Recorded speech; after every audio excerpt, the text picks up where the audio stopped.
আওয়ামী লীগকে সরকার ভোটে ভয় পাচ্ছে। ভোটে আওয়ামী লীগ একটা ফ্যাক্টর, এটা কেউ ডিনাই করতে পারছে না। সরকার আসলে আওয়ামী লীগ ফিরে আসার পথ চিন্তা করছে, কিন্তু তার আগে আওয়ামী লীগকে বেঁধে ফেলতে চাচ্ছে। সেই বেঁধে ফেলার একটা করেছে আইসিটি ট্রাইব্যুনাল।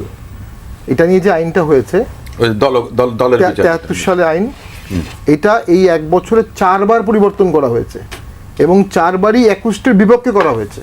প্রথমে ছিল এখানে অ্যাবসেন্সিয়া ট্রায়াল ছিল না, শেখ হাসিনার জন্য অ্যাবসেন্সিয়া ট্রায়াল আনা হলো। দলের বিচার প্রথমে ছিল না, এটা নিয়ে অনেক ডিবেট হলো, পরে আনা হলো। তারপরে হলো রিসেন্টলি হলো যে আপনি চাকরি থেকে সাথে সাথে সাসপেন্ড হয়ে যাবেন, ডিসমিস হয়ে যাবেন।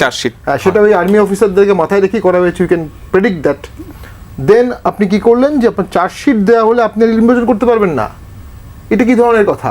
আবার বলেন, চার্জশিট হলে চার্জশিট দিলে করতে পারবেন, যদি নির্বাচন করতে পারবেন না, কনভিক্টেড না। চার্জশিট দিলেই আইসিটি ট্রাইব্যুনালে কোনো চার্জশিট অ্যাকসেপ্ট হলে বা দেয়া হলে, অ্যাকসেপ্ট হলে কেউ যায় না, সে আর নির্বাচন করতে পারে, ডিসকোয়ালিফিকেশন। এবং সরকারি কোনো কর্মকর্তা কর্মচারী হলে তার সে চাকরি চলে যাবে। তাহলে আপনার কনভিক্টেড হলে, আগে ছিল কনভিক্টেড হলে এবং 3 বছর না পার হলে সে ইয়া হতে পারবে না।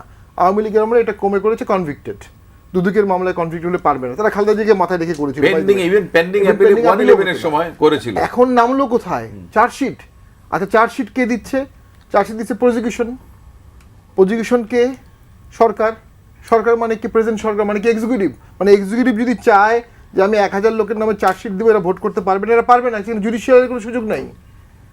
এটা তো একটা খুবই হার্শ প্রভিশন। এখন এটা চ্যালেঞ্জ করা যাচ্ছে না কেন?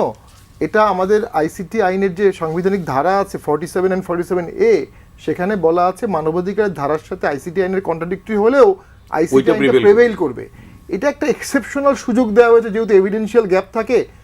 খুব এক্সেপশনালি আপনি মানবাধিকারের পরিপন্থী আইন করেও বিচার করতে পারবেন। এটা তো র্যামনেন্ট করে ফেলছে, প্রতিটা অ্যামেন্ডমেন্টই তো মানবাধিকারের বিরুদ্ধে যাচ্ছে, প্রত্যেকটা।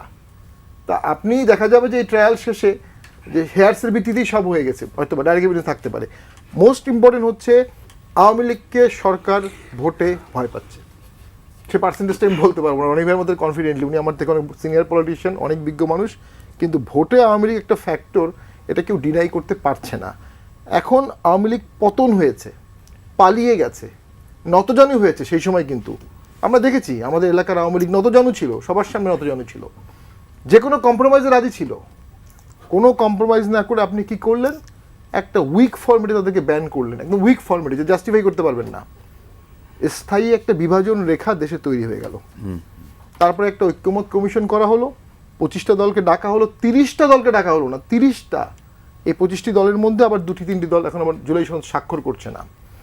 ওই 25টা দলের ভোটিং পার্সেন্টেজ 8 সাল পর্যন্ত কত ছিল, আর এই 30টা দলের ভোটিং পার্সেন্টেজ কত ছিল, মানে 2008 সাল পর্যন্ত।